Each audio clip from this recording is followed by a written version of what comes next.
Now, I cannot get enough of the amazing woman I have with me today. She inspires me, she stretches me by a mile, and she saves me with all things technical, with a patience and a know-how which are truly humbling. So welcome today to Anka Herrmann, who is actually the creator on In All Things Technical of this podcast. She set it up, gosh, what is it now, 2 or 3 years ago? She taught me how to use it, to edit it, etc. All things I would have thought totally impossible. She has been on the show a few times. If I remember well, you were my very first episode on making a radical career change at 50, because this woman, she's quite something. You've also been on about actually taming the tech monster, which does happen to be the title of your book. And she's here to talk about her latest venture, something different and something very beautiful. So welcome, Anka. May I maybe let you introduce yourself a little bit so you can share who you are, where you are, what you do, and why you do it, and then we'll get into your latest creation. Well, thanks so much for having me back. It's always fun to come back and talk to you. And yeah, so about me, I would, like you've already hinted it. If I had to sum it up, I'm like the queen of pivots. Yeah, So I love a good pivot. And the reason I love a good pivot, and it's taken me a long time to figure this out about myself and stop beating myself up for like, why can't I ever stick to one thing? Why do I always need something new every 5 to 10 years? It's because the one thing that I actually have mastered and I've always done, and all the pivots are just expressions of it.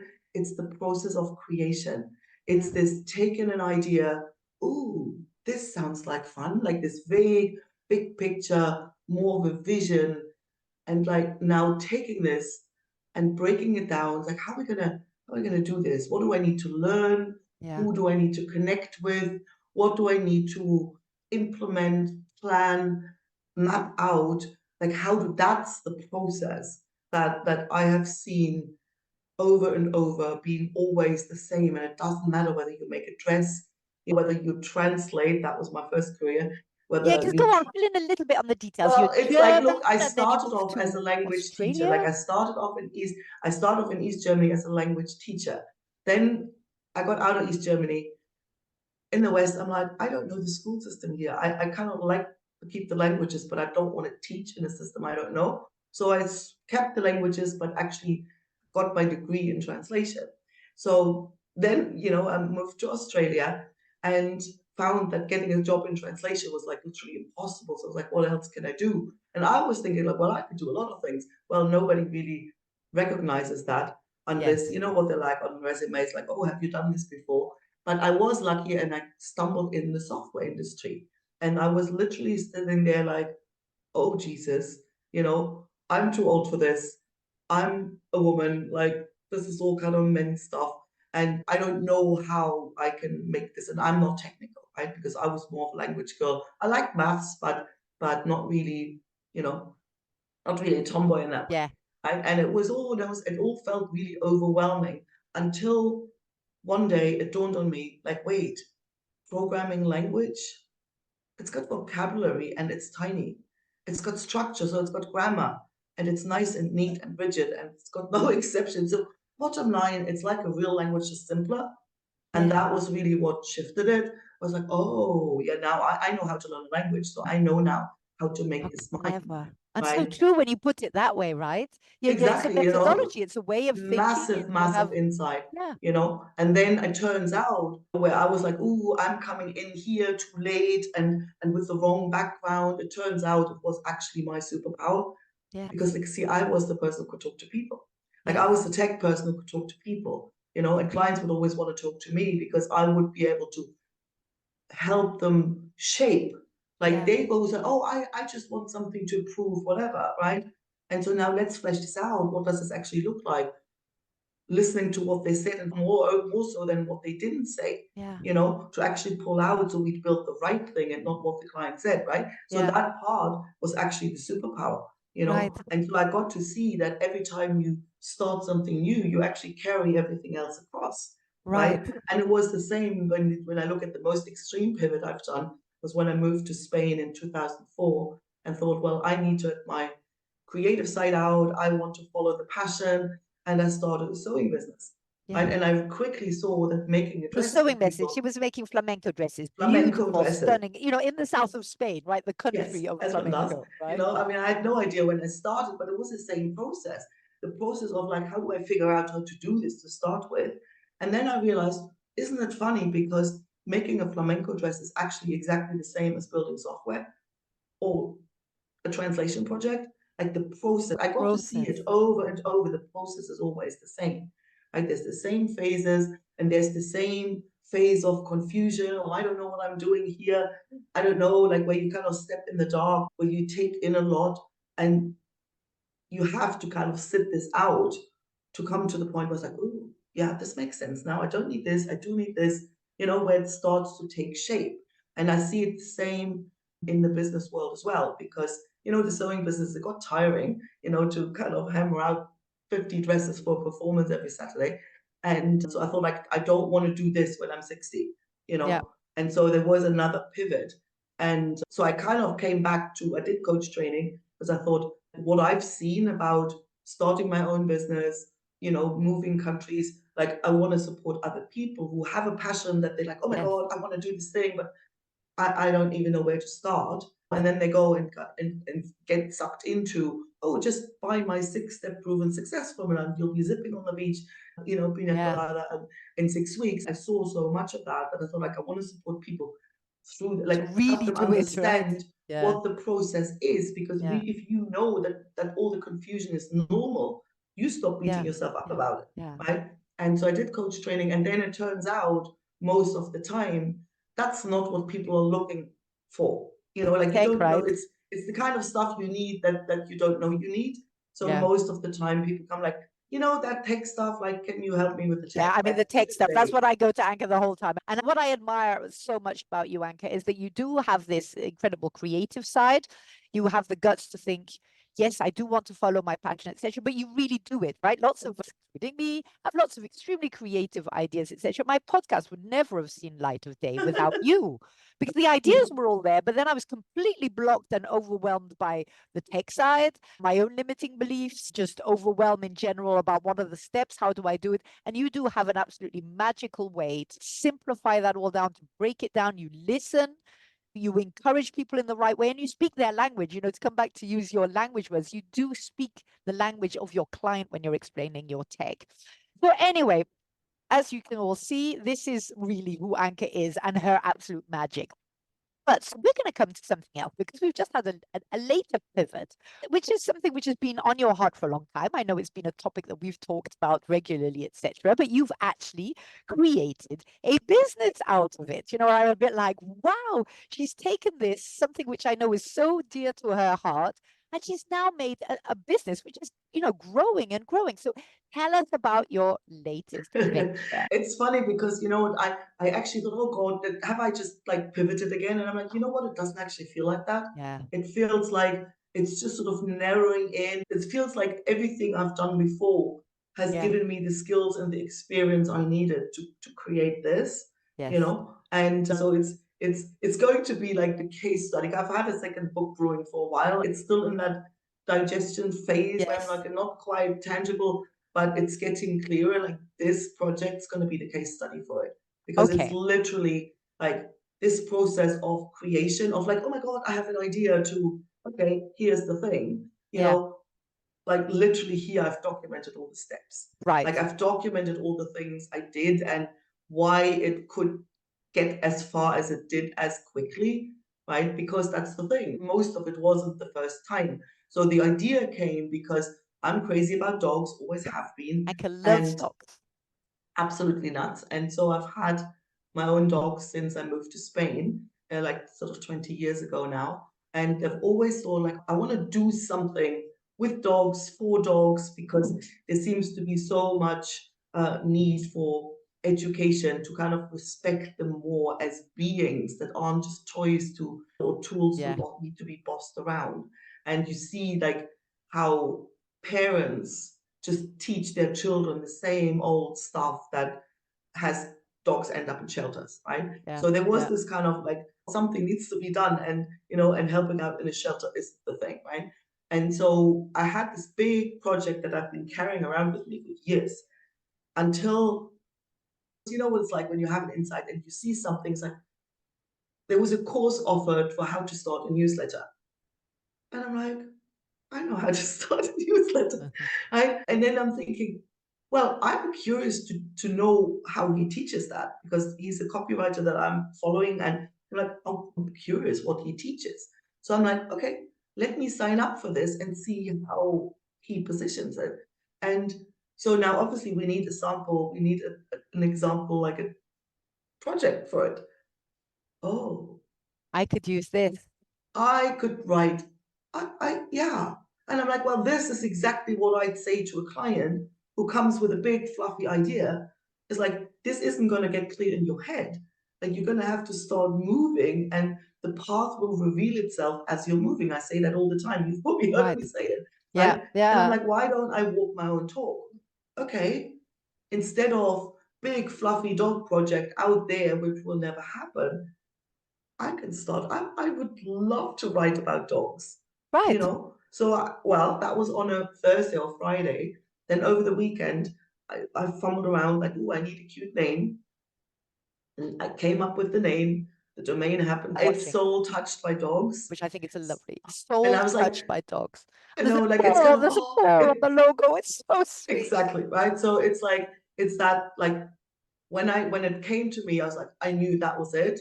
And the domain was available. So by Monday, that blog existed. Right? Right. And then it was like, how can I make this blog more interesting for people to read and make it easier for me to create content on an ongoing basis? Whereas, yes, I can curate other people's stuff, I can collect information, so it doesn't have to be just me writing. And then there was the idea, well, I love interviewing people. I Right. could just interview, and I know some people who do really great work with dogs and their people. So I started interviewing people because I do that anyway, right? Yeah. And then I'm using the tool we're using to edit the podcast episodes, right? And I'm seeing like publish, and I see a whole list of podcast platforms listed, and I'm like, Right. oh, I could turn this into a A podcast, right? podcast. Well, Right. next thing there was a podcast. And so Isn't it then, organic in a way? As in, you have the strategy, you have the ideas, but then sort of it organically, you're open to the signals, and whatever you absolutely. need is being presented to you. So that's a Yeah. tip in So itself, there right? wasn't really like, I need a business plan. It was just like, oh, just take the next step. Keep your eyes open. Then the people who I interview say, oh, you need to talk to so and so. I've got a friend who does Yeah. this, you Yeah. know, and then somebody else. And I'm like, oh, let me see on my LinkedIn connections whether I've got some dog lovers. I just Yeah. typed in dog, first level connection. Up comes this lovely man who I'd connected with a little earlier, who happened to start a dog photography business. So Right. I And basically, contacted it's also him. maybe talk a little bit first before we go into, really what tips you have for us and all that, which you are talking about now. And if I'm hearing you well, this new book you're busy writing would be like a blueprint to creation. Is that more or less what you're Yeah, doing? that's Oh, pretty much it. wow. Yeah, Well, that's you've got it. to, And using this as the case study, right? To say, well, right. here's all the bits. Here's what I did. Here's why that will work for you. And here's why that won't work for you if you've never done it before, you Right. know? So before we go So, into that sort of and the tips that everybody listening here can press, I mean, I dare say there are people out there who also love dogs yeah. who are just curious. Okay, so what is it? What is your mission with Soul Touched by Dogs? See, what I like, the mission has also shaped, like this, the mission has evolved, right? So, what I want to offer with this is a platform for dog lovers who are kind of looking at something that's in between dressing your dog up with little fluffy things Yeah. and using them as a workhorse, Right. right? So it's Right. like, who kind of see there's this connection, there's this soul to soul connection, and Right. so my dog means a lot to me, and I'm like learning a lot from my dog. Quite often, if you are like that with dogs, people around you don't really get you, Yeah. right? Yeah. Yeah. So it's like there is this Yeah. community for people, and what's evolved, what wasn't really there in the beginning, was that, and it started with the podcast, and it really blew up when I then had the idea to create virtual events, which I do anyway. So I've Yeah. hosted my first summit, and I invite guests. It's to give canine professionals who have Yeah. a holistic approach, who have a connection based approach to training, who do great work, give them a platform, give them Because a it's going both voice. ways, isn't it? It's sort of humans being healed Absolutely. by dogs and dogs, Yes, being absolutely. understood and respected as Kind of humans. it's a two-way street. And you And have some so very interesting speakers. yeah, and it feels that the mission is like to almost like amplify the voices of those Yeah, experts, yeah, either, and it can be either, because people early on said to me, it's like, oh, I can see this turn into your main gig. And I'm like, I'd love to, I'd yeah. love to talk to dog people every day. And I couldn't really quite see how until I started doing the summit, and until there were people who go, I'd love to speak on your summit, but I don't have an audience. And I'm like, well, I can help you build one. Yes, so exactly. so So it's bringing together all parts of your business as well, exactly. but around the topic, which is really Yeah. important to you. And you're using this as a case study in order to write this book, which could Yep. help others. So, I mean, I encourage all of you to look up Soul Touched by Dogs. So there's a podcast, there's a newsletter. There's a podcast, there's a newsletter, there's the past summit, and there'll be more summits. And there's monthly live masterclasses. It will probably be a little bit Fabulous. more often because I have more guests than I have months in the See, year. but it's So exactly, it's suddenly, it's yeah. grown so fast.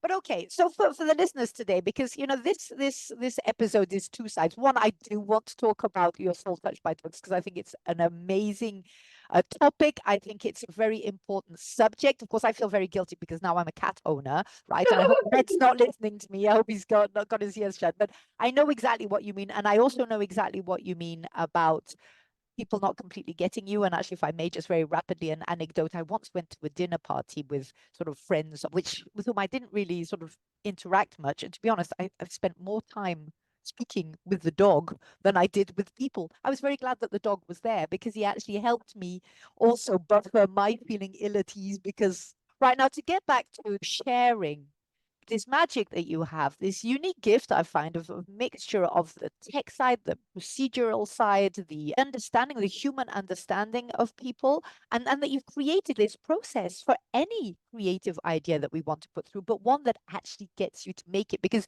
you said you wish you didn't switch every 5 minutes, but it's certainly not every 5 minutes. That's the whole difference between you and me, is me that I fill up books with loads of millions of notes and I'm super enthusiastic, and then I hit the roadblock of tech or of money or of whatever. And then that one becomes yet another one of Julie's brainwaves, which end up in the drawer. Whereas you don't, you stick with it until it works, you enjoy it. Each of your projects, you've done them for a certain amount of years. You didn't give up because it didn't work or you didn't get it off. Oh no, I'm stubborn like You that. got bored after a while because you'd done it and you'd enjoyed it, but then it was time for you to continue your journey of expansion. So what tips would you have for the audience? Well, there's three parts to it, right? I've really been thinking about like what is the essence of it. So there is the like whatever you do, there's the architecture of it, right? Okay, what are the pieces? Say in the online, if you want to create something online, you need an audience, you need an offer, whatever. If you want to build something else, this piece would be different. So that's the thing is you're creating, right? And so there's lots of people teaching different stuff. So that's kind of usually the easy bit, right? The piece that nobody really talks about or that nobody teaches is there's the approach, right? So in the approach, I call it the agile approach, which is literally borrowed from software development. And that is how I go about making stuff happen. And I use it with clients all the time, and I see it works with other people as well, right? So and the crucial piece there is to make the next, like to recognize that the path unfolds as you're As you move walking, forward, right? to see the You whole have to path move, in exactly. advance. You have to start moving. You can't sort of sit there like, oh, I'm going to have to figure this all out in my head and then I start moving. That will never happen, right? Because it's like you can't look around the corner. So you have to start walking for the next piece to emerge in front of you. And you want to take tiny steps, like so tiny that even your monkey mind can't talk you out of it. And people always get it. When it's like, okay, so what's the next step? They go, well, I'm going to create like a welcome sequence for my thing. And I'm like, that's 7 emails. No, the next step is to create the first email, or the next step is to list out topics for the next couple of emails. Like the steps need to be much, much smaller than we usually think. Because the moment they get a little bit too big, it's like, oh, then there we are. It's And actually that's a when project. it's like, okay, can't do it. Yeah, and it's like it's out, then you don't have time for it. So it needs to be broken out like into tiny, tiny steps. The other piece to it that people often don't really, they think it's a linear process, and it's a spiral, it's an iterative, like take an iterative process, like, okay, let's just do a newsletter first, right? and let's just write the newsletter. Let's just get this to work. Rather than, oh my God, I have this whole empire and I don't know where to start. Okay, like you develop software. Nobody, because in software, it's kind of logical because it's really expensive and time consuming to build this stuff. Right? So nobody runs off and has a vague idea, hires a team for 2 years, spends millions to then recognize, oh, actually, we have a little error in the assumptions there somewhere. So we're actually on the wrong path. So you want to have small iterations and test early and often to make sure you're on the right path. So that's the other piece that people don't, like they think they have to build all this stuff. Like, no, the smallest thing that you can put in front of someone, right? And so I've sold my very first online course ever. It was an email say, hey, I'm thinking about doing this course. Here are the modules, literally seven bullet points. If I can't get people to buy it, I'm not going to build it. Right. So it's like you want to have and get feedback from other people, because especially when you build a business, if you create art or if you want to renovate your shed, well, then it's just your taste that matters and it doesn't matter. But if you are looking to build something that involves other people, you need to involve them early. People always kind of try, like, I have to have all the stuff ready before I can show it to somebody. But then you are inventing what you think they need. Exactly. Lots of assumptions usually there, not aren't what there? people actually want. Exactly. So seek that conversation early and often. So this kind of agile, iterative approach of tiny steps and testing early and often. So that's the approach, right? And the other piece of it is the attitude, your mindset, how you go about it, right? So what I've gotten to see is that as humans, we simply operate better when we're not under pressure. Oh, so true. Right? So, and I've gotten to, I mean, anybody who plays music, who's a maker in some kind, like, what creative flow, what that feels like. Right? And I've heard so many people like, oh, I love sewing, it's my happy place. Why? Because you start making stuff and you slide into this zone. You're in a different frequency, right? Exactly. And everything just flows effortlessly, and exactly. You can do a lot of stuff and you don't get tired. Like, time doesn't really exist. You don't struggle making a decision. It's just you remember stuff, you see opportunities, you can problem solve. So now, how do you get there? How do you personally get there? Because, for example, so we know the mindset. That's the thing. Like, that's where we want to be, right? And what's on the other end? On the other end is like, oh, I need to reach my goal. I'm not good enough. What are all these other people? So it's like literally allowing yourself, and it's the permission giving. It's about permission giving, and people really struggle with it. Like, everybody who's done it, and at least, and I always say to people, like, okay, start small. Take a Sunday afternoon. Permission to give try yourself and create permission to just envisage to go with the flow, to just allow yourself to do whatever the heck you want, and to trust that everything's kind of come together. And so if bring a bit of lightness, playfulness. absolutely, follow the joy. And even if you think, yeah, but I have to, what if you didn't have to do anything? What if procrastination didn't even exist? What if that just meant that it's not quite clear in your mind yet? Don't try and rush nature. If you just like, stuff it, I'll just follow the flow, allow myself. And you have to kind of almost experiment with it, because we're so trained out of this from such an early age that people really struggle. I need my routine, I need my this, I need my drill sergeant to whip me into, otherwise I would never do anything. That's not true. That's not true. Like, every single time I get somebody to, well, let me try, take a Sunday afternoon, and drop all the shoulds. Oh, I should eat at this time. No, you don't. You eat if you're hungry. What you feel like. If you don't, follow ruthlessly whatever you feel like, and see what happens. It's like, it's magic, and we all have it. It's just we're not encouraged. We're always kind of told we need, and the other piece that I think needs to be reviewed or repositioned or reframed is the goal of it all. The goal isn't to do it right, some 6-step proven successfully. Like, the goal isn't to find the person or the system that will finally work for you. The goal is to find your way of doing things. Right. And right? that all comes back to the why, right? So why are we doing Absolutely. this? And instead of getting lost, we Yeah, have the and why to not start trying to with. look for somebody else Yeah, to tell you, like people are, and that's agencies even in the dog world. And people's like, oh, I don't know, like who's the person that I will follow who tells me what to do? Whose system, whose like framework, whose stuff can I follow that will work for me? And I think that's the wrong question. yeah, You will look and learn from other people yeah. in the There'll be a beginning. merge. You'll You make know, your own, you don't want to uh, reinvent the wheel, but yeah. at the ultimate objective is to find your way of doing things, because that's the only way that you can do things with that grounded certainty, because you're not constantly, am I doing it right? Am Yeah, I doing it right? yeah. Was it like this? You know, and have that confidence, not confidence. Again, confidence needs to be redefined or looked at in a It's different like a way, because trust, right? It's a trust.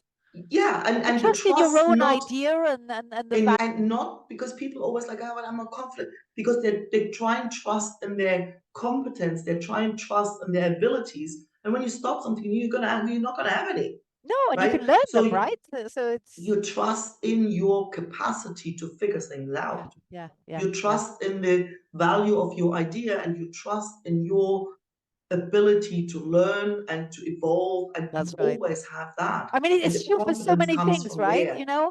I mean, Yeah, there would be no fear. We don't know what's going to happen to us. None of us, even away from this business or idea of creation to actually creating the habit idea. It's also for everything. If we truly believed that whatever comes our way, we'll cope. Then yes, all the fear disappears. That doesn't mean that absolutely. we'll know it all. It might mean that we need a No, resource. We might need to talk to someone. We might need to take a course. absolutely. But it's just having that confidence and that trust that we are Yeah. capable beings. We are worthy of You're whatever still we're going to alive, do. so you got Yeah, some stuff right. exactly. We know how to do something right. Right, and we get to the end of this already. I thank you so much. So, I mean, tips, I would find it even hard to summarize, but I will try. So, we talked about the mindset, about getting into that flow, that instead of hitting your heads, we talked about taking tiny steps as a real way of success is to not wait to see the whole path ahead of you. You start. We talked about testing, take your idea, present it to people around you, get the feedback, because sometimes what we think people need or how we think we want to present it to them isn't what they're receiving. The architecture, we talked about it as well, right? So, I mean, what I would say is, first of all, looking forward to the book, because that we can use from the blueprint point of view. And for today, I just want to encourage people to also take a look at Soul Touched by Dogs, see what they're doing, the newsletter, etc. See if you maybe are interested in speaking, if there are speakers that you know or people like, I mean, I forwarded you with this lady that I was working with for a while. It's a wonderful world, and I do honestly believe that we've technicalized everything, we've developed so much, and we could learn a lot from going back and looking at what nature has to offer to us and the wisdom that is in particular in dogs. So thank you for putting that on the horizon, Anka, and good luck with Soul Touched by Dogs. All the best to all of you, and speak to you all soon.